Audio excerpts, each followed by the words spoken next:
As 'n mens inkom om 'n verloofring te laat maak, is dit baie meer belangrik oor wat jou meisie se smaak is, as dit wat op die oomblik in die mode is. Mens kan een van twee roetes vat. 'n Mens kan haar saambring en dan kan ons baie mooi sien wat sy graag wil hê, of jy moet hier aankom met die kort lys van wat sy al vir jou gesê het waarvan sy hou.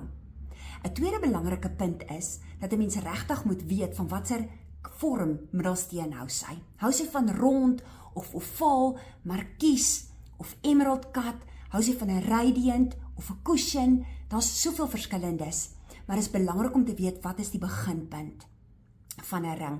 En dan die derde ding is, ons het 'n ringgrootte van haar nodig. Natuurlik as sy hier is, neem ons dit.